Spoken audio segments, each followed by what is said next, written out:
రాష్ట్ర స్థాయి పదవి ఈరోజు ఆ పార్టీ నాయకత్వాన్ని చేతిలోకి తీసుకోవడం అనేది ఒక విధంగా కడప జిల్లాకు ఒక గర్వ కారణంగా కూడా మనందరం భావించాలి.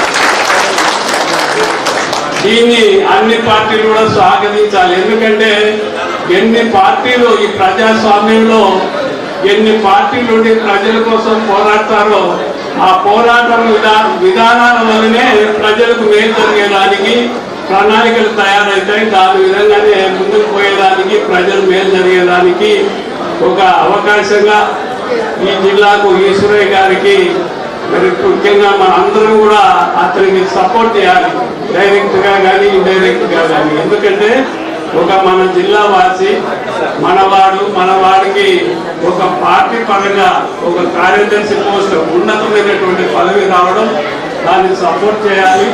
మన జిల్లా అభివృద్ధి కోసం కూడా అతన్ని పాటుపడవలసి వచ్చిందిగా కూడా మనము సలహాలు సంప్రదింపులు అన్ని కూడా అతనికి సహాయ సహకారాలు అందించాలి. మరి ఇప్పుడున్నటువంటి ఈ ప్రజాస్వామ్యంలో ప్రజలు ఒకే పార్టీకి ఓట్లేస్తున్నారు. ఈరోజు ప్రతిపక్షమే లేదు అసెంబ్లీలో.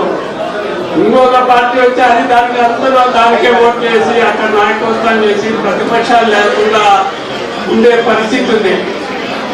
ఎప్పుడు కూడా ప్రజాస్వామ్యంలో ప్రతిపక్షం ఉంటేనే పరిపాలన సక్రమంగా జరుగుతుంది, సామరస్యంగా జరుగుతుంది. ప్రజలకు మేలు జరిగేదానికి ప్రభుత్వాలు కానీ ప్రతిపక్షాలు కానీ ముందుకు పోయేదానికి అవకాశాలు ఉంటాయి. కాబట్టి ఒక నాయకుడిగా మనం ఈశ్వరయ్యకు మద్దతు ఇచ్చి ఈ రాష్ట్ర అభివృద్ధి కోసం, ఈ జిల్లా అభివృద్ధి కోసం ఈశ్వరయ్యకు మనం అన్ని విధాల సహకారాన్ని అందించి మరి భవిష్యత్తులో ఇంకో 10-15 సంవత్సరాల లోపలనే అతను సెంట్రల్ కమిటీలోకి పోయి అక్కడ కూడా మనకు ఉన్నతమైనటువంటి పదవులను ఆశించేటటువంటి అవకాశాలు ఉన్నాయి. కాబట్టి అతన్ని మనం ప్రోత్సహించి ముందుకు తీసుకుపోయేదానికి కృషి చేయాలని